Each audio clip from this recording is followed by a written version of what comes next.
All right, guys, Psalm 122. That's the teaching text today. Psalms of Ascent, that's the series that we're in. We're looking at the songs that the Israelites would sing as they journeyed to Israel for the festivals 3 times a year. Here's Psalm 122. Third one. I rejoiced with those who said to me, let's go to the house of the Lord. Our feet are standing at your gates, Jerusalem. Jerusalem is built like a city that is closely compacted together. That is where the tribes go up, the tribes of the Lord, to praise the name of the Lord according to the statute given to Israel. There stand the thrones for judgment, the thrones of the house of David. Pray for the peace of Jerusalem. May those who love you be secure. May their peace be within your walls and security within your citadels. For the sake of my family and friends, I will say peace be within you. For the sake of the house of the Lord, I will seek your prosperity. Okay.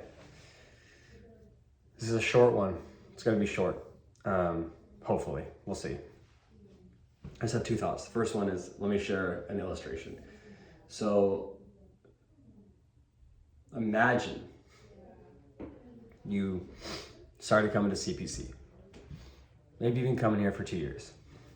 And you've been listening, you're a brand new Christian. You've been listening to podcasts and, you're like, oh man, have you ever heard of like Tim Keller? Like he's kind of smart. So you're listening to him all the time on podcasts. You're watching YouTube videos about, you're just like every Bible Project video. You just slam through the entire Bible Project series of the books of the Bible. So you're feeling pretty learned.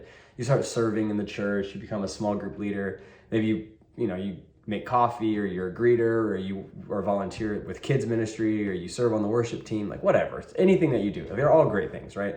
But you've been doing that for a couple of years, and you're coming to church one day and you hear a sermon, and you hear a sermon and it feels like it's not new information. Like you're like, I've heard that before.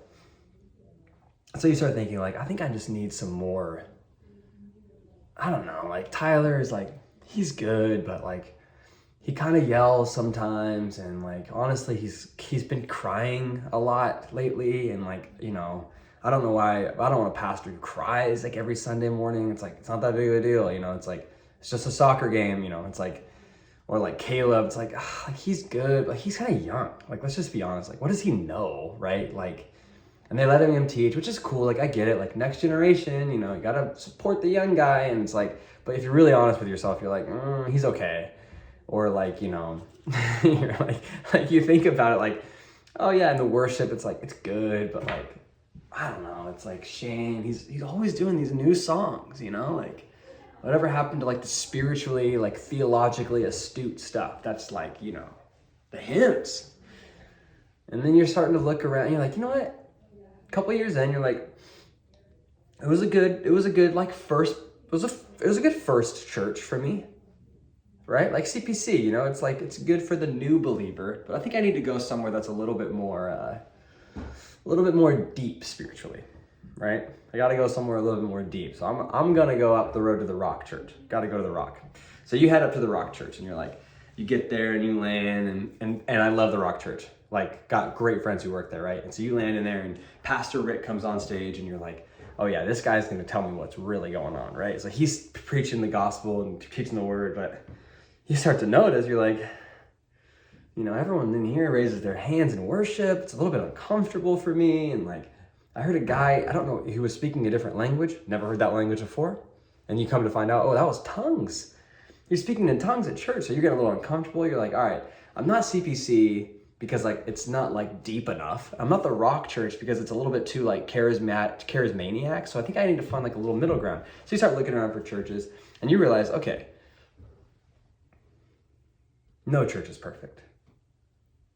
That's what you realize.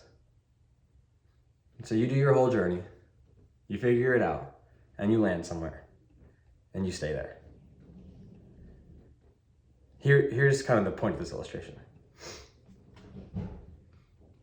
We live in a culture that, especially my age, but oftentimes even the generation above me, where people feel like they graduate church.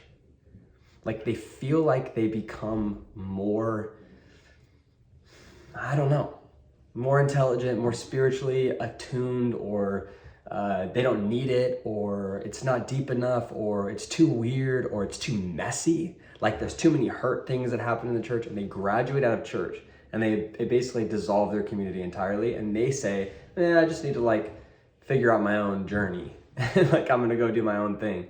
And what ends up happening is they end up walking into a life of like a cycle of sin. Now that's not everybody's journey, and sometimes people leave the church and they join like a house church movement, and that's super big blessing for them. But a lot of the time you see the inverse.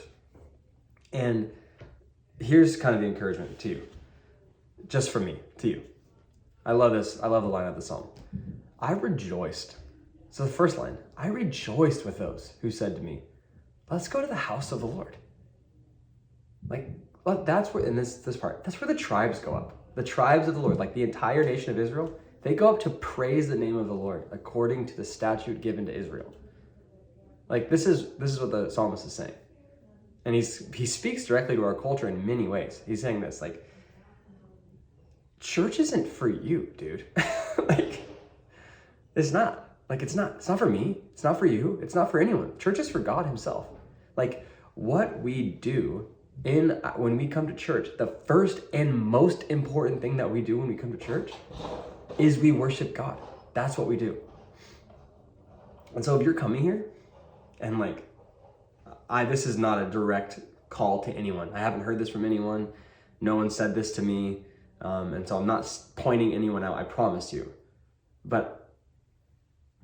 And I often do this too. It's like, if you're sitting there just being like, I don't feel like I want to go to church today because it's not growing me in my faith. Like Tyler's sermons are too weak, or Caleb's sermons are too, like, he's kind of intense, or, it's too edgy, or even he's too weak, or like the worship, it's not my favorite song, or the coffee's too weak, or it doesn't taste good, whatever. We should have Pete's coffee here, or like, like, why is everyone smiling when I walk into the parking lot? Like, how are they so freaking happy? It's like, dude, it's not for you. Like, hold on, pause, wait a minute. Like 100% church is to praise the name of the Lord. Bottom line. That's it. And so my encouragement this week is this. For the sake of my family and friends, I will say, peace be within you. And here's what the psalmist means. We do not need uniformity in the church. Meaning, we don't need a bunch of people who are like NPCs, meaning like they're just robots that just walk around and just like bow the knee to the teaching of Tyler Scott. Like, we don't need that. We don't want that. What we want is people who have unity, who may disagree on certain Sundays with what someone says on the stage, who might wrestle with the way that we do things in our church, who might even find it frustrating to be a part of this church, who might see this place as beautiful and crushing it in many ways, but has its own weaknesses. Like, we need people who are that, but who are locked and tied in under the banner of God himself. And so here's almost like the encouragement to you. It's like, you don't need to agree with everything that we do other than the essentials of faith. Meaning, the essentials. Jesus Christ died and rose again for the forgiveness of sins, and he is the Son of God. He is God himself. If you're there and you can come to church and worship that God, like, we're in. We're in. And so here's the encouragement, like the main thing. If you're wrestling, you've been coming to CPC for a while and you're like struggling a little bit, you're like, I don't know how I feel about this place, and I don't know, I might go to a different church, I might figure it out. It's like, just wait a second, pause, and remember, what is the point of this place? What is the point of this place? The primary point. Primary point is to worship God. Number one, first and foremost, it's to worship Jesus. Secondarily, third, fourth, fifth, down the line, all of the other stuff. But the number one thing is not about you, or it's not about me. It's about worshiping Jesus. So anyway, I love you guys, and I want to encourage you to stay committed. Join in on the move of God that's happening at CPC, And you don't have to agree with everybody. And that's okay. All right. I love you guys. And I'll see you all Sunday after this little talk. Just kidding. All right. See you guys.